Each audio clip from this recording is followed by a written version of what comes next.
My name is Mark Burrick, and we have a special episode for you today. We're going to talk a lot about training beach volleyball athletes, specifically talking to a trainer, Nathan Michaels, who has put about a third of his training business into volleyball athletes specifically. So he's going to know a ton, and he's getting to work with the highest level of volleyball athletes, which we're really excited to get into. Before we go into that conversation, I just want to talk about a few of our upcoming events. So if you are in Asheville, North Carolina, or anywhere near there, April 19th to 21st, we have a 3-day 21 and over camp. It's at a brewery, which is pretty cool. And we've got 3 courts. So it's going to be a 21 and over camp in Asheville, North Carolina. That is April 19th through 21st. On May 31st to June 2nd. Again, we've been saying it for weeks, but this is going to be our largest camp ever in Long Beach, New York. In Long Island, New York, we have a 3-day camp. So if you want to come out to New York, the beach where I learned to play beach volleyball and kind of cut my teeth, we're going to be there. So I get a nice little homecoming with all my friends and family. On June 2nd, if you're going to be in Hermosa, we have a beach volleyball fundamentals. So that's good for beginners, it's good for intermediate players, and it's good for advanced players who are looking to brush up on their skills. And we have 2 events on the same weekend, Virginia Beach and San Diego, June 14th to 16th. Virginia Beach and San Diego. And it isn't released yet, so don't look on the website. But within the next few days, we will have an event, a 5-court event for all levels, all ages in Bend, Oregon, in the middle of July, preceding the Seaside tournament. So if you want to prep for that Seaside tournament and you're in the Pacific Northwest, we are coming your way. Look forward to having you there. Last but not least, our Complete Coach Academy is up and running, and our mastermind meetings start tomorrow, which is Tuesday, April 9th. We are opening this up to coaches. We're going to train coaches and club directors to teach you how to operate your business, operate your team, design better practices, and how to manage players that are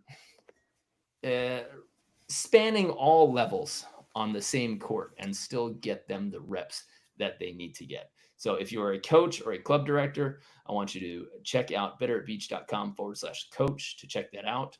And we are about to fill up one of our 5 spots this summer for a 3-day club consultation and training camp where me and Brandon will come to your club, your team, your school, and run a 3-day camp for your coaches and players and walk you through the season meeting by meeting, month by month, and hopefully we can teach you the Better at Beach way. All right, that's all for the announcements. We're going to get into fitness talk. We're going to get into training. We're going to get into all of the questions that you guys send me over Instagram and on our Facebook page. And luckily, we've got a specialist with us from Devour Fitness, Nathan Michaels. Hey, Nathan. Hey, what's going on, Mark? Thanks for your patience with course. our announcements. We got a lot of events coming. No, it's exciting, man. I am stoked to hear just volleyball is expanding everywhere. So this is amazing. It is. We're growing. I think as in terms of the groundswell, like athletes, juniors, clubs, schools, it's pretty crazy to see the old guard not only getting replaced, but getting trounced. I was just talking to my wife today, and it's like the difference between a AA adult and a 15-year-old junior girl who has been now training for 3 or 4 years. Mm-hmm. They're not even on the same playing field. Like these juniors are coming for everyone and they're dangerous and they're good and they take risks. Mm-hmm. Yeah, no, no, exactly right. Even when I come from a smaller school in Texas, little Division I, 2A, Stephen F. Austin State University, and when they got their first beach program, that was kind of the turning point for me when I was like, wow, this sport really is growing if it's at my school. It was crazy, and I'm excited for it. They've been around for 3 or 4 years now, and it's fun to watch. Now, you're a player yourself. Are you playing? Yes, on a good day, I am roughly South Carolina or South California A-rated, I would say. because Very I know nice. the ratings change from different parts of the country. And we were talking off camera. You're a multi-sport athlete, so you came from a set of background. Mhm. Volleyball wasn't your first sport, right? No, it was not. It was just something that we played occasionally in high school at the one court in town that was at the pool, because back, public school or public pools was a thing. And then I played, for fun, and same thing in college. We had some nice lighted courts the lights would be on till midnight, and we'd go out there and play all the way till then, probably 2 or 3 nights a week. Nice. And you played tennis. So you Yeah. played tennis in So high school. tennis was in high school. Thought about trying in college, didn't go so well, but yeah, played tennis in high school and then varsity basketball till I was a junior, and then I left the sport. But I tried hooping as long as a 5'9" kid could. And as long as the ankles and knees and hips and low back hold Hmm. Yeah. up. Now, all right. So I'm 38. I'm going on 39. Hmm. And I will say that it gets more abusive. Indoor was the first thing to go for me. For indoor volleyball, I had had enough cortisone shots in my shoulder. I was trying to Mm. throw my entire body at the ball just to generate some form of power. Hmm. Uh, and I just kept seeing piece by piece worse injuries happen, or me having to work around injuries so much. And so then I ended up switching to beach, where I thought, okay, you know what, maybe this will be nicer on my body. Hmm. But most of the people who are listening to us are around 25 to 45, Okay. and they're probably trying to stave off all of the typical injuries. The Hmm. knees, the hips, the low back is what we see a lot of, and some sore shoulders.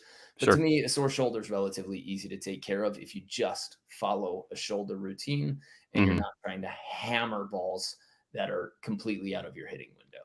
Like if Yeah. you just learn to shoot, you'll be healthier. And if you just actually carried a band with you and in your bag at all times, I think the majority of your problems will be solved.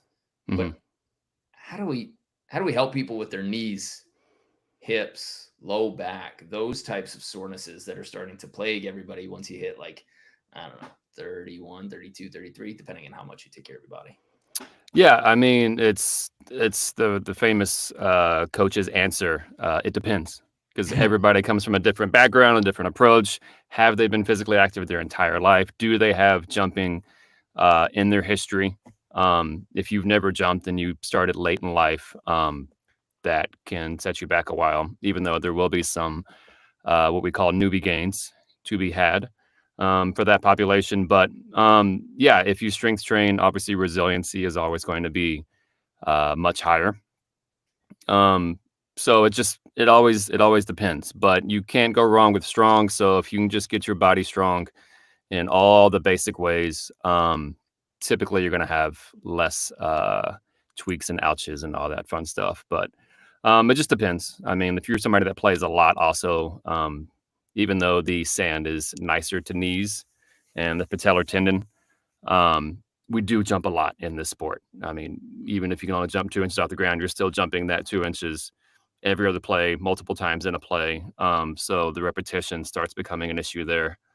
Um, so as far as my experiences with just general folks on the sand, not many strength train, and then a lot of them got obsessed with the knees over toe guy back during the pandemic 2020 2021. um, Most people took that a little bit too far. It helped other people, but I was all for it because it just helped some people that have never done anything try to actually, oh, maybe I should do something preventative to Hmm. try to make my body feel a little bit nicer, so I can continue to play, hopefully pain free. And then that's another big stigma for me, is that I don't like believing that people have to be in some sort of level of pain to live life, and in this case, play volleyball. So, if anybody has anything small that's not a joint or mechanical issue, I'm like, okay, let's see what we can do, because I hate when people live and play in pain.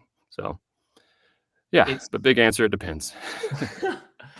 uh, pain is crippling in not only physically but emotionally too. You start losing all of your confidence because you feel like you're limited. And Hmm. even, socially or in relationships, if you feel like somebody's always putting a limit on you, your confidence goes down. You get a little bit angrier, a little bit shorter Hmm. earlier.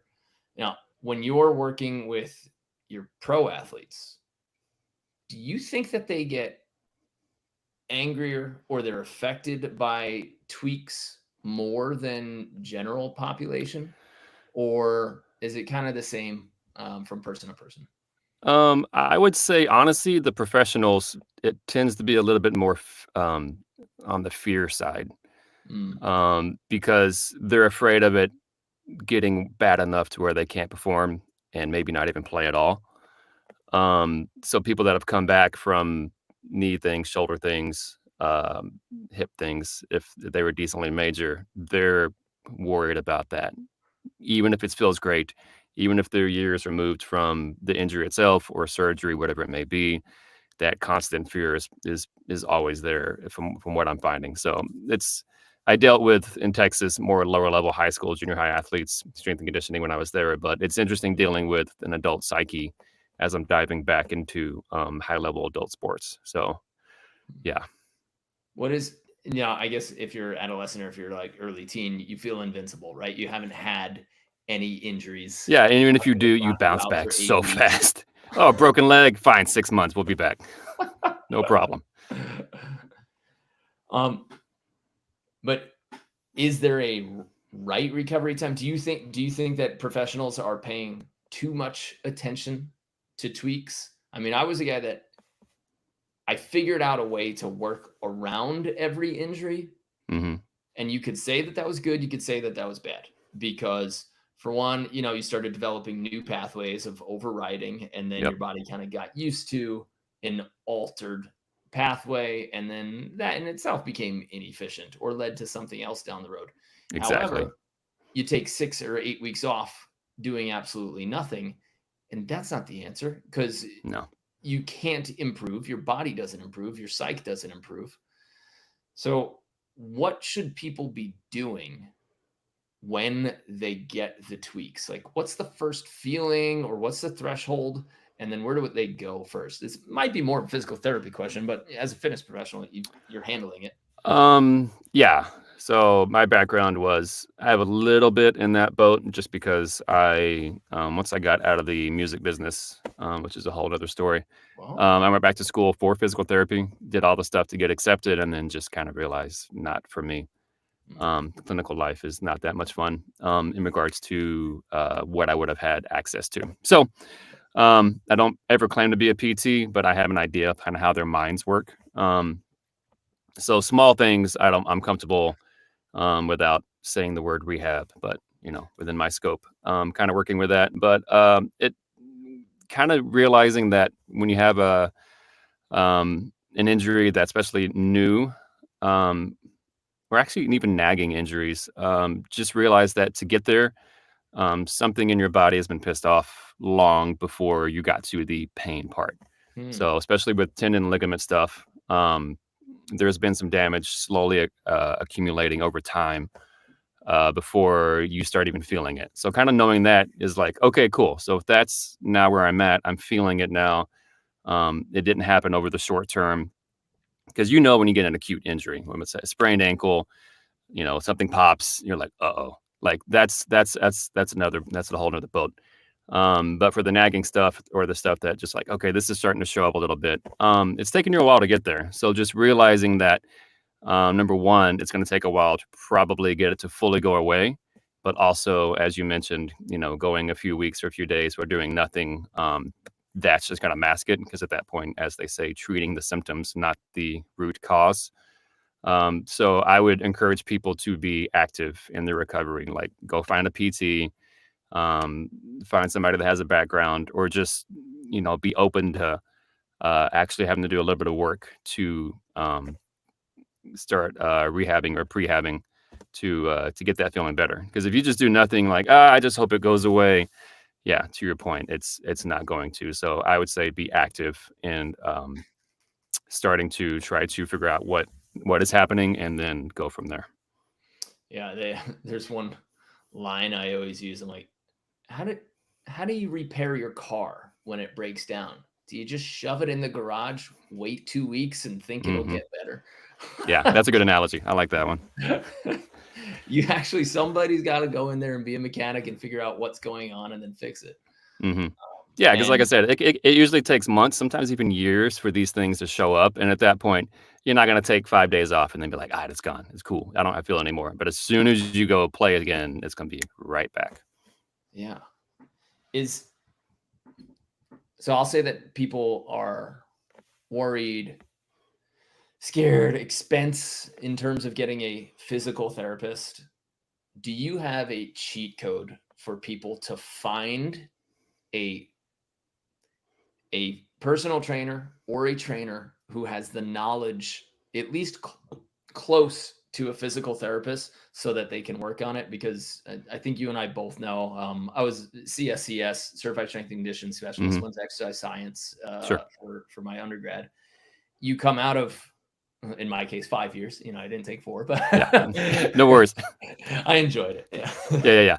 But you College is get out fun. of there and then you're like, wait a second, this 19-year-old has not the same certification that I do. They have one that trumps mine for gym managers because they took an online course for 6 weeks. And I've been Hmm. studying this for the last 5 years.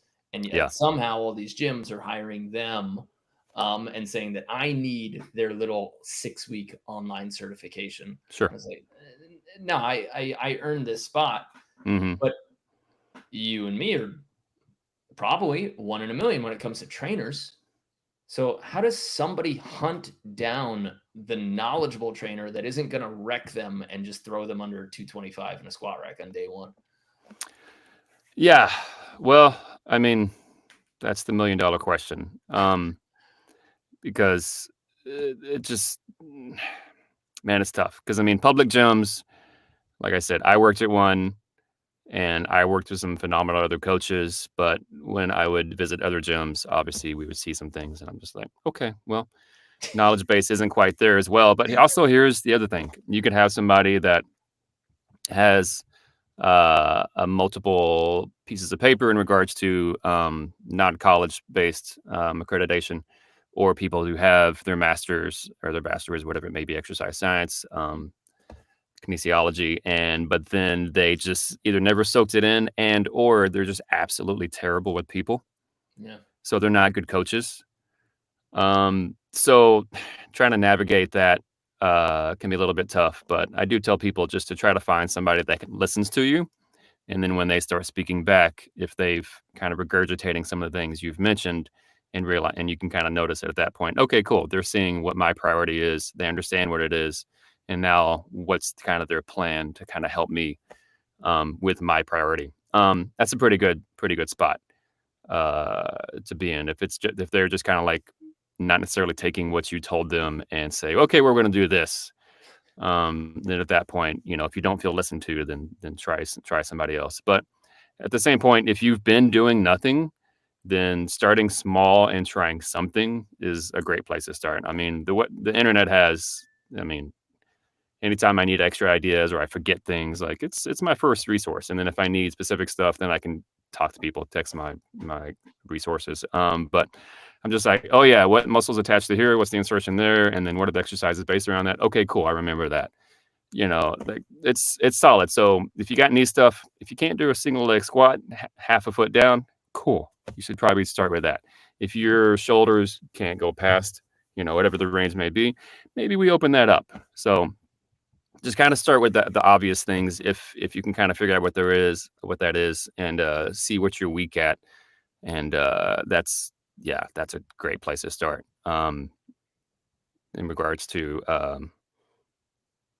just trying to do something to make yourself feel a little bit better.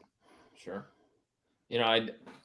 I'd say one of the things is, if this trainer or this physical therapist, and there's, I don't know, 98% of them in my experience, if they don't ask you to move for them first, you Hmm. know, without being underweight first. Hey, can you walk? Okay. Can you run?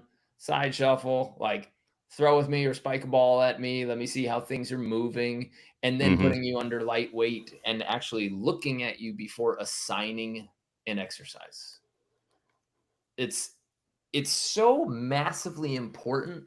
And it's almost disappointing and disgusting when a physical therapist you're putting your health in their hands, Hmm. they don't even watch you move. They just lay you down on a table, feel around, and then okay, this is what we're gonna do. Like I know that there's a numbers game into making that business work and insurance and everything, but they've got to at least watch you move before assigning any sort of long-term exercise prescription, in my opinion.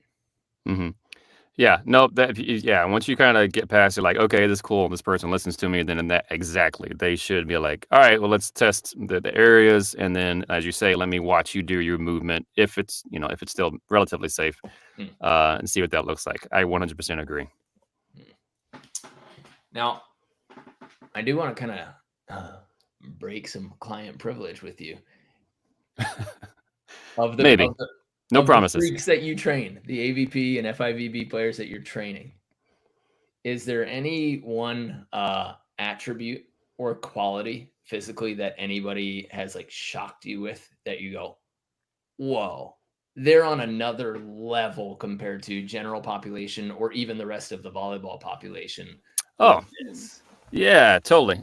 So I have access recently in the last, I guess, almost a year now to Hawk and Dynamics force plates, which are no sponsorship, but I think they're the best as far as non-lab grade, which they actually are lab grade. But then what I've seen attributes from a beach volleyball standpoint versus others is, and that's one of the things I'm kind of actually chasing myself is data around these things. But the braking systems essentially, because you have propulsion, different parts of the jump you can kind of break down, but the braking systems for beach athletes tends to be quite a bit higher than when I'm comparing to some of the NBA line stats that I have access to, some of the college basketball stats that I have access to. So they're not as quick, maybe they don't jump quite as high, but man, when they're starting to put force into the plates in this case, or into the sand in the sport, it's strong most of the time. Huh. What do you think that comes from? I mean, is it because we don't have the cardio running? Is it more of the power production? Because power production, either way, like the NBA guys are jumping higher, so they're producing more power there. So you Is would there more actually braking? think so. So think about it this way: NBA players are very typically twitchy athletes, to say Mhm. the least. But because of the sand, you don't get access to that twitch. That the ability to absorb and redirect ground forces is something that beach players just don't get access to. So it becomes very muscular dominant. So whatever your muscles can do, however fast they can relax and contract, however best they can organize, it's purely muscle based. Um, Mm. so at that point, it makes sense that the muscles by themselves are able to generate the force to change the direction, like at the bottom of a jump, versus twitchy athletes on hard surfaces where they can kind of lean more into their tendons and their ligaments a little bit and their nervous system. Uh, for us, it's purely muscle based. So Mm. that's something that I work with our guys and girls on is how fast, if they're a little bit slow, my opinion, in their explosive movements, then it's starting to train and teach the muscles to relax faster. And then from there can activate faster. That's one of the big things we look at. But yeah, generally speaking, it's muscle dominant. So that was something that was very interesting to me. And when you look at just a couple of studies, there's not much out there on sand-based research. It's the fact that the muscle force production is higher um, because there's less give, so muscles actually do more in the same kind of movement jumps, and they actually typically bend a little bit deeper into the knee and the hip and the ankle angles as well. Mm. So I found that like ankle mobility is much more important for beach players than basketball or tennis players. Like it's good, it's important for everybody, but for us, for staying upright torso as like we're getting out of a jump, looking at the ball, we can't become a hip dominant jumper like a lot of players can be successful in other sports. So we had Mhm. to stay upright, so ankles become that much more important. But yeah, so deeper angles, more muscles, muscle action, force, and yeah, so it's cool stuff. But yeah, braking is something that I've noticed that they have higher forces with. Hmm. Now, some people could take that and immediately interpret in their heads, and this is the two directions that mine went. Okay, so more muscular force generated from the sand. So one person says, that's why sand players jump higher when they go to indoor. But then my logical kind of research based mind went, wait a second, because there's also the nervous system that we have to take into account, because now this is a different type of jump that you can use from the indoor versus the beach. Very different. Yeah, you're always going to jump higher indoor. But the thing is, if we took some of the crazier jumpers out of the beach and then put them on indoor for like 6 months and then train them with those type of plyometrics and whatnot, all hard surface trainings, it would get pretty crazy. But if you just take them straight out the sand on the court, yep, they'll jump higher. But if you let them adapt to that surface for even longer, they'll jump really high. So you think that, and are there any studies yet of combo sand training plus hard surface, or just hard surface, or just sand training? Yeah, so maybe there's more out there. I mean, I haven't dug in the past few months. I'm hoping there's more, but basically the conclusions were that you need access to more mobility, so deeper angles.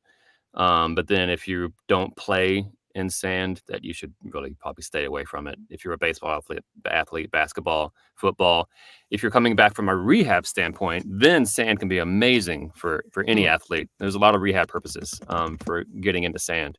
But in regards to even just from a conditioning standpoint, it is great conditioning, especially if you're doing sand heels. But once again, you don't want to do too much of it because the adaptations that'll take place will not be beneficial for your other surface. Okay. Your main surface. Okay. So the whole, basically train like you play should apply. If you're playing indoor and you want to jump higher indoor, train on indoor. If you're playing beach and you want to train and you want to jump higher in the beach, train on the beach. Yeah, that's like we have sand legs right now. Like we were talking about playing tennis before we started.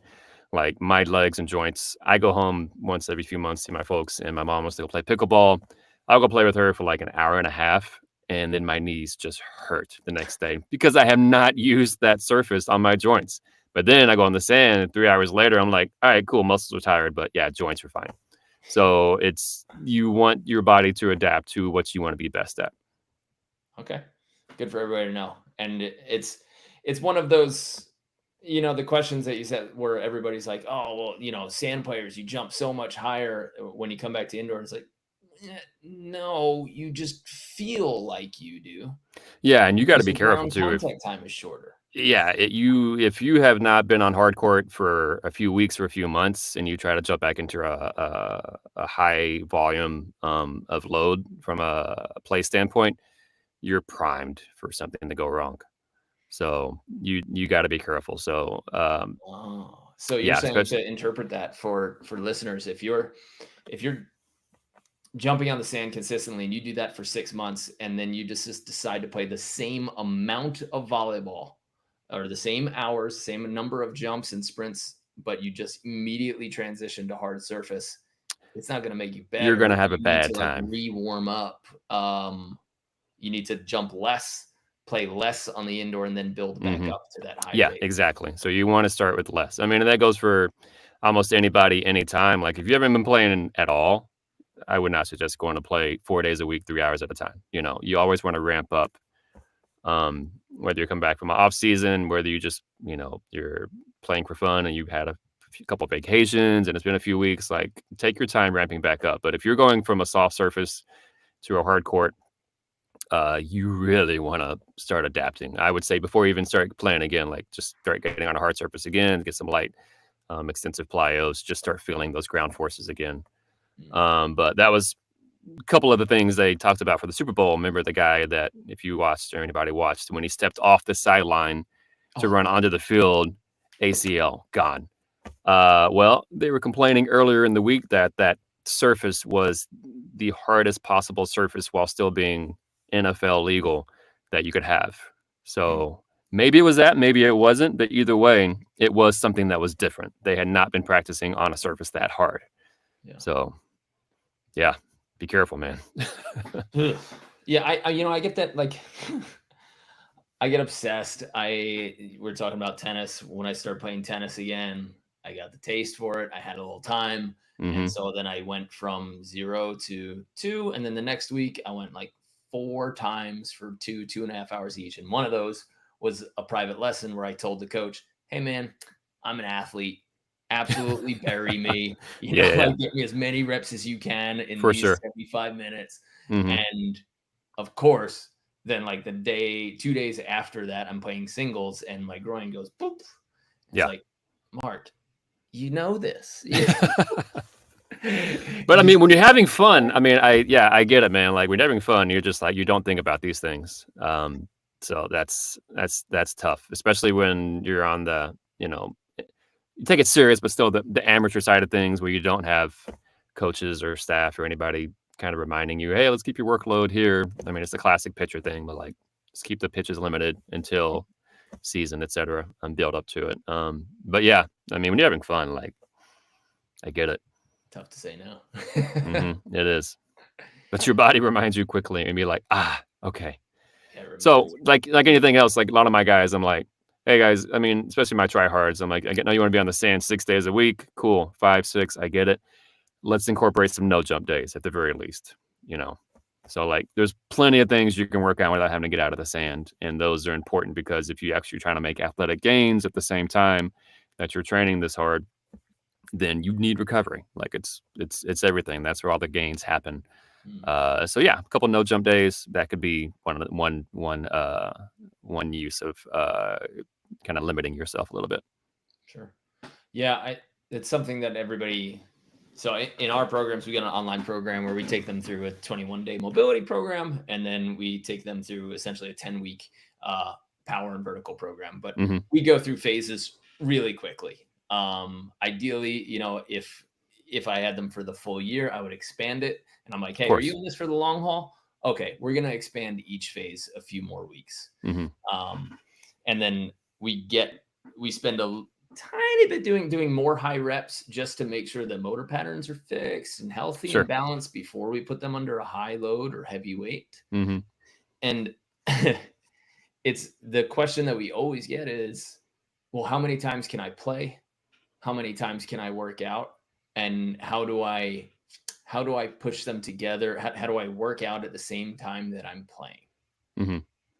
If you had to answer that question for the Yeah. general So population. yeah, everybody's different. So it's once again depends on their background, their age, their seriousness, their ability to have time to recover. Like if you want to recover, like make it optimal, which is another word for perfect, which nobody can do. But if you want to go that direction, it takes time and effort. And depending on families, relationships, jobs, all that stuff, you may or may not have time. But it's going to be whatever you can recover from while still seeing progress is kind of how they see it. So if numbers are going up, if you're sleeping well, if your energy is still high, then we're probably in a good place. If we're seeing some things stay stagnant, if you get a little bit fatigued earlier in practice than you used to, you kind of have to pay attention to those type of things. But generally, as far as when you want to train around volley, I am different from what I've seen in that I have my guys and girls, if possible, anytime, if they're doing some lower body work,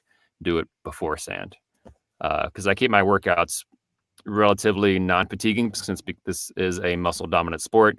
We do a lot of low rep stuff, high intent, and high effort, but you're not going to be knocking out sets of 10 or on any compound movement or anything like that. It's sets of 2 to 5, usually limited on the sets, so that when you do finish that, you're like, okay, cool. We saw the weights go up this week. We saw a speed increase if you're doing velocity tracking. Time to take off go down if you're doing force plate stuff. All these numbers are showing us we're in the good place. It's better than the last couple of weeks. Cool. We're doing well.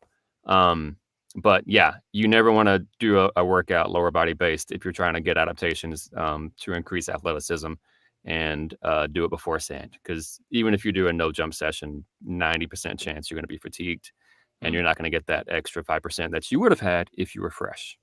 okay. So if I'm unpacking that for weekend warrior who's got a little bit of gym experience, maybe Hmm. none. Yeah. If for your athletes, what you're doing is you're putting them into the gym. with low repetitions, which means 2 to 5 repetitions in a set. Hmm. Some of our weeks call for 1 repetition. Yeah, totally. And, and you're saying high intent and force production. Hmm. Could you unpack that as if I'm in 2nd grade? Yeah, of course. So if somebody, say, has absolutely zero gym experience, you don't need anything fancy. Like you mentioned, get your movement patterns ingrained. Make sure your range of motion, you have access to it, all of it. Whether it's squatting, pressing, pull-upping, whatever. And then that should be kind of your focus. So a lot of the adolescent athletes, you just want to basics are fine, then go play your sport. You don't need anything fancy. If you're a little bit more advanced in that, then high intent is going to be something where, unless you find a strength deficit, like I'm extremely lucky to have the force plates, I can see people, if they have access to a lot of strength, but when they jump, they only use 40% of it. Oh. Cool. We don't need to get stronger. We need to pull more of this strength into our athletic stuff. All right. Switch kind of the pull. If it's the opposite, strength phase, pretty simple. Just get stronger. But a lot of things people do is they tend to get a little grindy when they think high intent means, oh, it has to be really heavy, it has to go slow. No, I'd rather see moderate or light weights move fast. If we're not trying to do maximal strength training, the loads need to move at a certain speed. And if they're not, then at that point, you're just training to be strong. And that's not something that's going to switch over to athleticism as easily. So that's kind of what I mean. So whether we're lifting heavier loads, accordingly, medium or even light, like move the weight, like make it move. And even if it's a move that, okay, that can't really be explosive for this, like a classic hinging pattern, like an RDL or something, single leg RDL, but doesn't mean you have to be slow. Still come down with control, have a nice little pop on the way up. If it's too heavy and you lose your form, or it's just too heavy that you can't have a pop, cool. Take it down a little bit, man. Ego doesn't matter.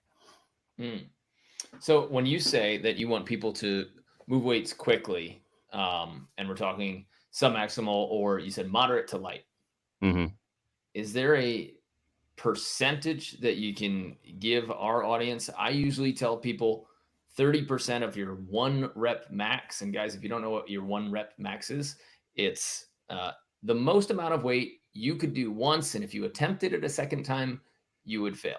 So let's say that if your 1 rep max is 100 pounds in the squat, for some of my programs, we would have you 30% or below moving at maximum speed, so long as you've shown that you can actually do that with good technique. And then we would just say, yeah, if you've got a squat, like a bar on your back, or if you're carrying dumbbells, then you actually jump with that as high as you possibly can. Again, so long as you've proven that you can land well and you can take off well with good technique.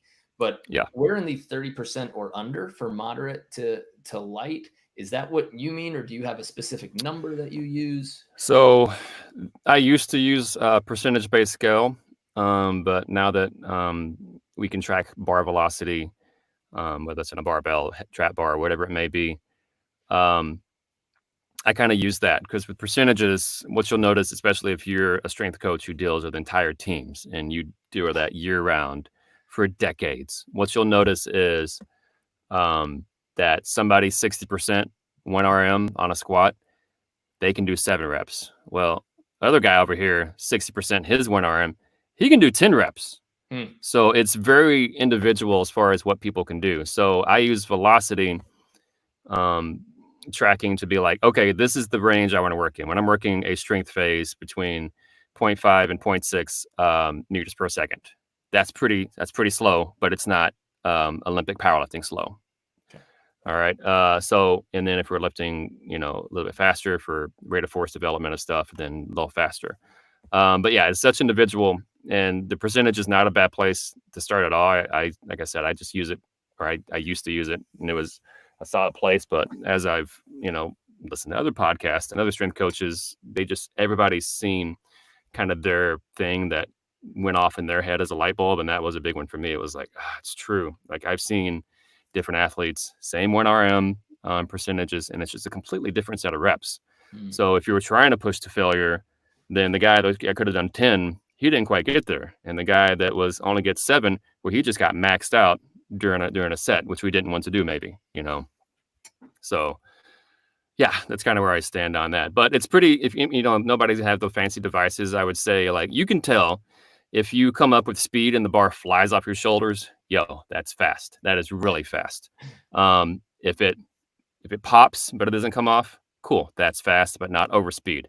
And then if you're grinding on the other end of the spectrum, like, cool, man, that's probably a little bit heavier than what we want. Unless we're in a maximal strength phase. So yeah, I mean, people know when it pops, and people know when it's slow.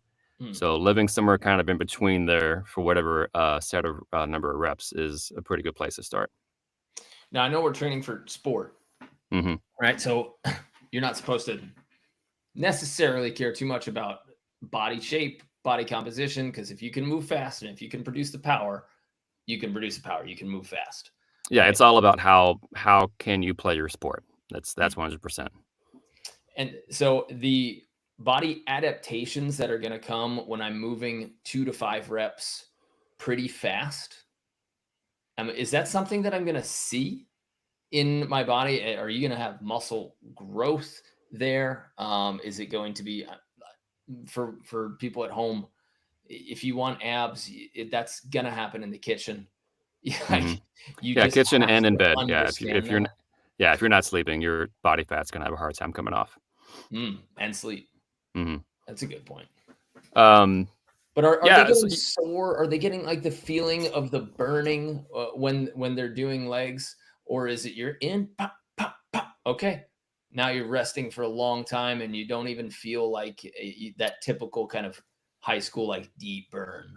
Yeah, so I mean, it just depends on your goal. Like I competed as a natural bodybuilder for a few years, and so in that sport, you want to hit absolute failure, 1-ish set per week, give or take, just generally speaking here. But you want to take a set to just absolute destruction on occasion.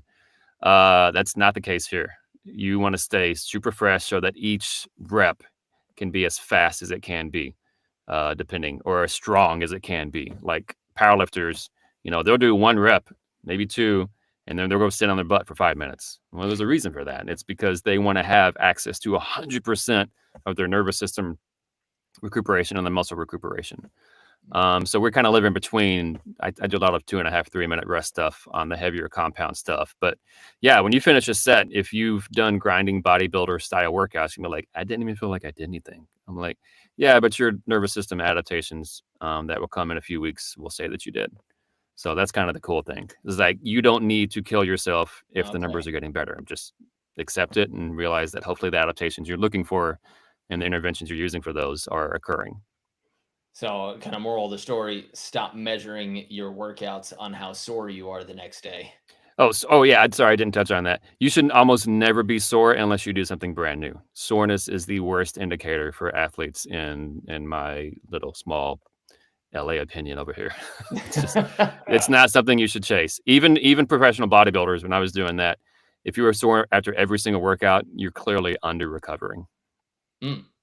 Right. Yeah. It doesn't make sense to do it. And you get soreness because your body is not used to a movement, or you've pushed it so far beyond its limits that it takes 2, 3, sometimes 4 days to recover. Yes.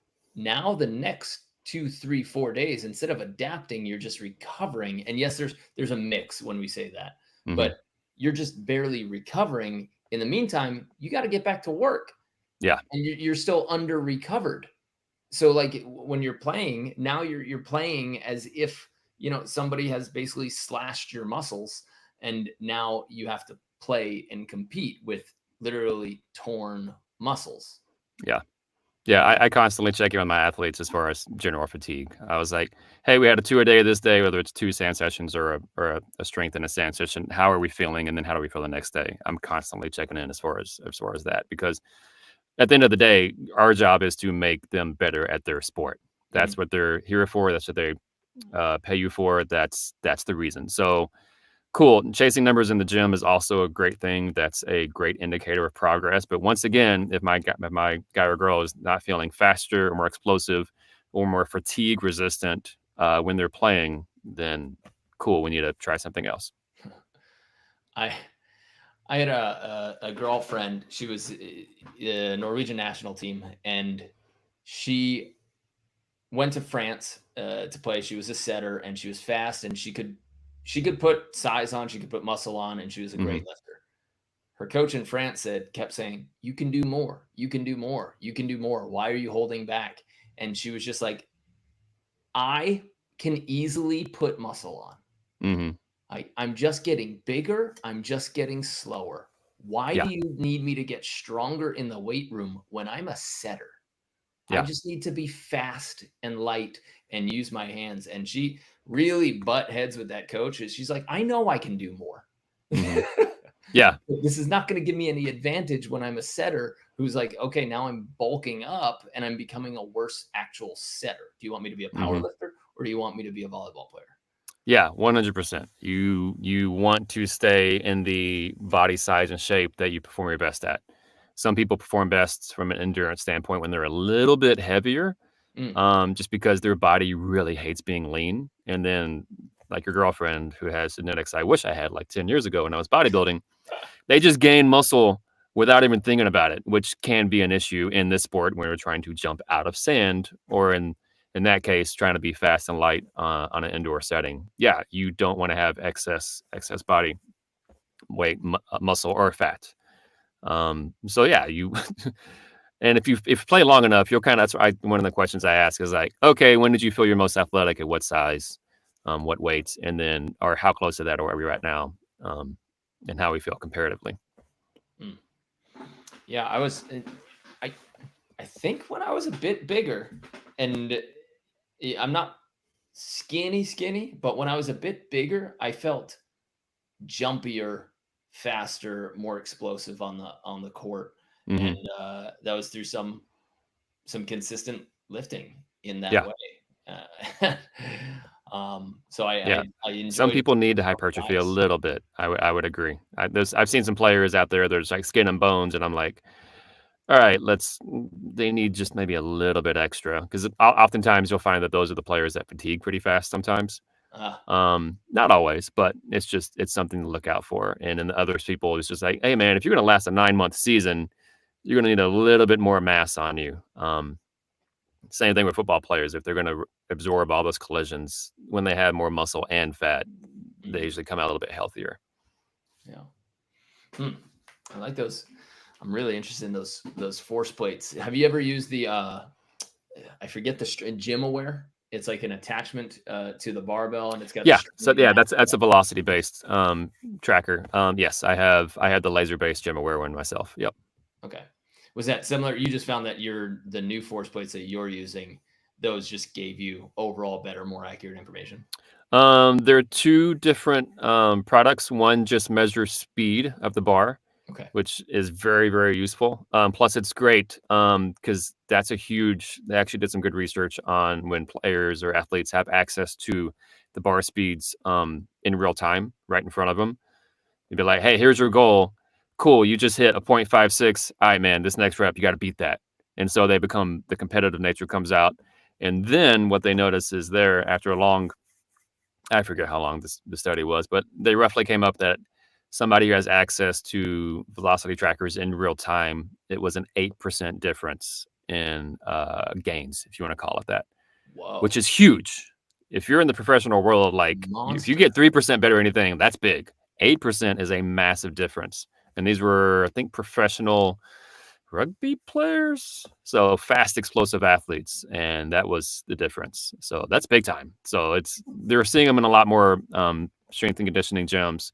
They've been around for a long time in the high end places, but you're starting to see them in more garages like mine because it makes a huge difference. That's monster. Yeah, 8%. it's big time. That was I loved hearing that. I'm just like, but it's because it's true. Like I've been using it longer than my athletes, and I get really angry if I don't hit the number I want to hit. So that effort comes out real quick. And I love it, like, because it's almost gamified when you've got it on the iPad there, and you Hmm. see just like the little circle meter go, oh, you Yep. didn't quite hit it, and you're like, God damn. Yeah, yeah, mine, and yeah, you can have sound effects too. So if you hit the number, because you can set a goal to, you're like, I want to be every rep to be over 0.65, whatever, and it'll ding and be turned green if you hit it, and then it'll do a thud sound and turn yellow if you don't. And my guys and girls hate that thud sound. They hate that sound because it's a negative sound, man. It makes you think like straight negativity. If there was a tone that said I hate this, that's the sound you hear. So we want the dings, man. We want all the dings. I love it. What are you doing for their? So in general, it sounds like you're doing hex bar deadlifts and almost jumps, squats. Yeah. What are your general lower body exercises that are pretty typical for everyone for volleyball players? And Mhm. then what are your upper bodies that you don't do, and upper bodies that you do? Let's see. I mean, everybody's different. Some people absolutely love having a bar on their back. And Mm. so I try to work within people's interest as well. It helps bring more intent. There's that word again. Some people have pain in their shoulders or neck or whatever. Maybe I want to squat. Okay, cool. No worries.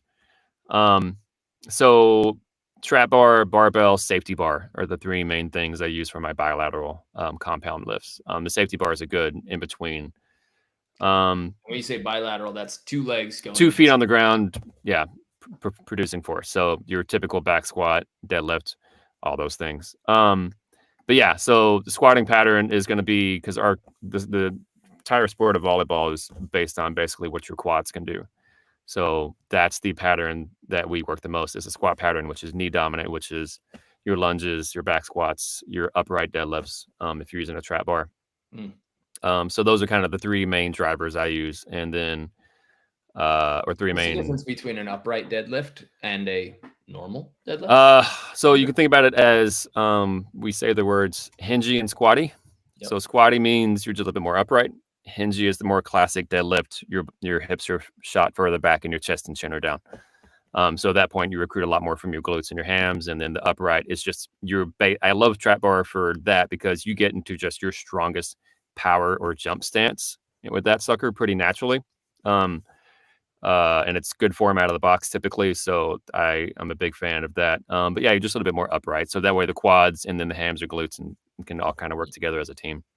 Yeah, I'd say if you're sitting there with that chest and you're just holding, we had to correct one of our guys, our online members, and he kind of like bent down. The first move that he did was he dropped his chest to go down for a hex bar, and I was like, Hmm. okay, look 1,000 yards into the difference, like use the Yep. horizon stare, and Hmm. then just slide your hands straight down while keeping as high as you can. And Yeah. it was going to be obvious that he wasn't going to be able to lift as much from that position. But number one, Yeah. Yeah. I mean, your leave glutes and that hams are position. typically stronger than your quads, Yeah. usually for the average person. I mean, the glutes a big ass muscle. Ha. But And it puts you, that's like such the natural block position.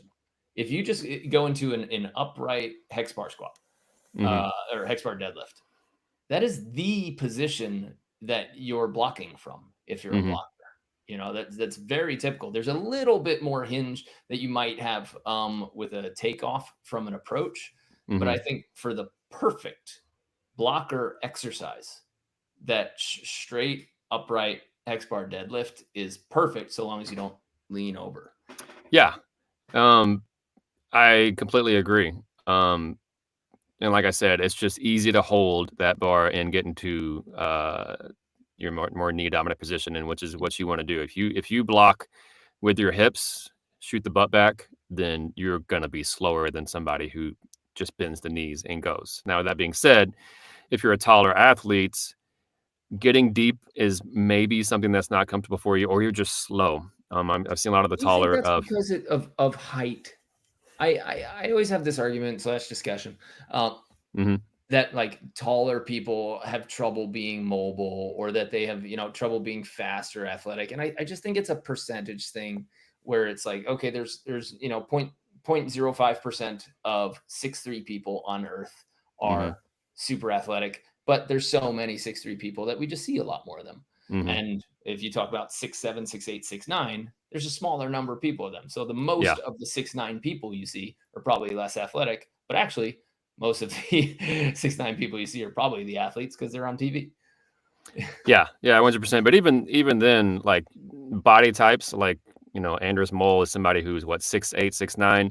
But if you just see him on TV, he's got the proportions of a normal sized human. So you're like, oh yeah, he's like 6'2", 6'3", he's tall, right? Mm. You stand next to him, you're like, wow. Whereas some people in the NBA, have really long legs and really short torsos. You're like, oh, that person's definitely like above average for their sport. So it depends on your body dimensions as well, and then also your body type. Obviously, a mole versus say a Alisson, they're going to move different. They're Mm. very different body types. Play the same position, but so what I do is so like I kind of look at somebody's blocking technique if they're a blocker and just see where they're comfortable, where their bending is. Maybe we can try to increase the range a little bit. But for the most part, if they block with a quarter squat, which a lot of the female athletes do, cool, let's work within that. Let's see how fast and powerful and quick we can get them in and out of that block and see if we can add some explosiveness using those angles that they're already comfortable with and have a million reps behind. But also, if your ankles suck, though, maybe we open you up and all of a sudden you can get deeper naturally when the ankles open up, and then you can get more height of a jump out of that. But yeah, a lot of people questions where we're always looking at blockers and everything that we get asked is how deep should I go? How deep should I go? And my answer is always, when's the last time you tested? Yeah. And then just see what angle you feel the fastest at that moment, because maybe there's a strength deficit, maybe there's a mobility deficit, but at that moment, like what feels most explosive, that should be where you go for it. Then if we see as a coach those hips are really shooting back, all right, cool, we got a hinge jumper, and that's going to be always a little slower versus knee in this sport. So that's something you work on. But yeah, it's what you feel fastest with. Check out those angles, and if there's no restrictions, then let's make you more explosive in those angles. And it is interesting that you said, well, you've already had 1 million reps at this depth. So if you're a high level player, more efficient at that depth, right? Yeah, just to give an example from me, I have my own coach as well, performance coach. And with all my years of basketball, I just can't bend my knees extra in sand. I jump with the exact same knee angles as I did on the court, which is more shallow. When I watch all of the more explosive athletes jump in sand, like we said, they're deep. Their hips and their knees are cranked if they're not having any mobility issues. And so I was like, okay, cool. Let me just get more mobile, more flexible in my ankles and my hips and my knees. And I did that. Nothing changed. And she thinks it's because I have millions of jumps like this. That's what my body wants to do. So I'm like, all right, cool. At this point, I'm almost 40. That's not going to change. So let's work within this and then go from there. It's always tough for people to get word on or try to get information on. So I had a chiro in, I guess, my last year playing college, and he talked about that I had cross syndrome in my low back, and like we could override it. And I was like, well, let's fix it. He goes, hang on. If you try a new motor pattern right now, he goes, it might make an inch of difference. It might make none. You don't know because you've never gone to that side. He goes, but how much training time are you going to give up in order to get that answer of maybe it's more efficient? He goes, you might just stick with it. This is your senior year. You've got playoffs coming. He goes, don't waste your time changing everything right now. He goes, if you want to spend a really long off season doing it, okay, change it then. But it's time for playoffs. So whatever you got, ride with it. Yeah, I have a good example for that. The example I always use with people is if you ever watch Kobe Bryant walk, he had some pretty mad internal rotation on his knees, and that's how he walked. So are you going to be the PT or the coach or the trainer that says, hey, Kobe, let's not play like this. Let's not walk like this anymore or move like this because you're terrible at your sport.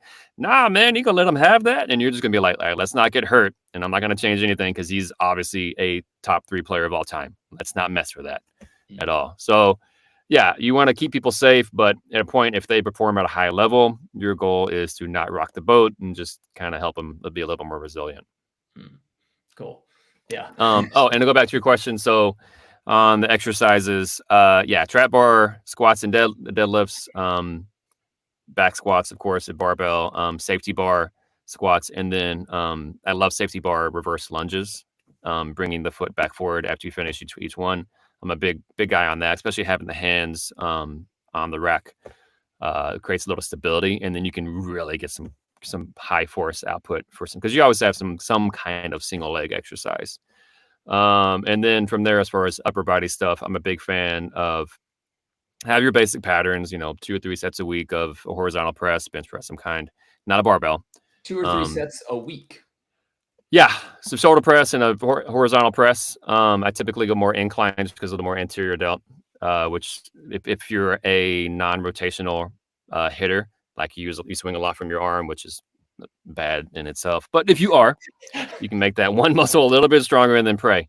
But then anytime I can get some overhead scapula rotational work in your pulling, your pushes, and whether it's through cables or a free weight, I'm a big fan of that. So I do a lot of kettlebell stuff where we can get rotation and fully extended stuff working all in one. If you can check a lot of boxes with one exercise, then I'm a big believer in those. Interesting. So would you spread the 2 or 3 sets? Are these the same? Are you doing the same number of reps? Or are you doing a little bit higher and lighter reps? When I start with people, I typically start a little bit lighter and then just kind of build into the strength, and then we just kind of maintain. I mean, it always depends, as I'll keep saying, where their foundation is at. Like you said, when I bring somebody in, I see how they move, I see what injuries they've had in the past, I see the things that they want to improve on and their training history, and then from there we build kind of the pieces from there. And then I just, even if they're like the best ever, there's still certain things that be like, all right, I still want to start you here. I want to see this. And then we can go from there. And the idea of what's the point with upper body? Like if you've got healthy mobile shoulders and you're protecting them and you've got base strength, do you need to or want to get stronger? And in doing so, dedicate the energy loss to that. And half the time when people exactly. Yeah. You don't need much. You want to put a lot of drops of the bucket into rotation. Because that's how we generate power, because we're the one sport that needs rotational power where our feet are off the ground, right? So doing a lot of like med ball throws at baseball players is not bad. It's good, but baseball players are also using their hips to generate a lot of that force. So I get little creative in some of the things I do. But yeah, just rotation in general. Like if your spine doesn't want to go left or right, up or down, that's something that you're going to want to open up for another reason than more power when you hit, if you can access that. So rotation is something that I bring in a lot in. But yeah, as far as just getting where you can press 100-pound dumbbells over your head, yeah, man, we don't need that. It's not going to make you hit harder. No, it's not. If anything, it's going to make you slower. Right. Yeah. Okay. So then if we're talking about a row, we're probably rowing back, but then adding like a little twist to your twist. So you can do rotation and anti-rotation, but for most people, I typically like to start kind of lubricating their spine a little bit. So yeah, anytime where you're pulling and rotating at the same time, both directions, is going to be good, and it usually like feels really nice on people's spine. They're like, oh, that's nice. Do you prioritize back over front? So as opposed to push and press, do you do more sets for let's say pull-ups and rows, or not necessarily, unless I feel like there's a big deficit. Like I've seen people that have like a huge pulling deficit versus their pressing abilities, and vice versa. So then at that point, yeah, we'll throw in a couple of extra sets to try to bring up the weaker pattern, because we don't want to have everybody's going to have an imbalance. People are afraid of that word. But unless I'm seeing something that's 10, 20% of a greater differential, then at that point, I'm not too worried. But if it's something that I'm like, oh, that's a pretty big difference, let's bring that up, then yeah, we'll introduce either more sets or more volume in general. Great. Nice. Well, Nathan, we're going to start wrapping this up. I just want to make a quick announcement to anybody who's listening. If you do want to try out our mobility program or our 60-day max vertical program, we have that for you in the complete player program. The links are around here. You get a free drill book with it. Just click on the link in the description. But if you want to work with Nathan, he's going to tell you all about his programs, where you can find him, and how you can sign up for him if he's got any more room on his client list, because I know you're hogging basically all the AVP now. This is not true. You're too kind, sir. But yeah, we got a few players that are looking to do big things this next year. Yeah, I'm not great with social media. I barely have an Instagram, but it's devour_fitness_LA on Instagram. So you can shoot me a message there, or just devourfitnessla@gmail. You can send me an email there as well. So yeah, I stay decently busy, but I'm always open to have a chat. Like I'm just happy to grow the sport any way that I can help. Because yeah, I'm just a science-based musclehead that fell in love with beach volleyball again. So I'm just trying to help, man. And what town are you operating out of? So where's your club? I am, if you're in the LA area, I'm kind of between Marina Del Rey and Culver City. And then, of course, I do a little bit of some online programming for folks as well. I'm pretty full there, but you can always shoot me a message. People come in and out on that degree, but it's something that I've actually really enjoyed is working with people from across the country at all levels.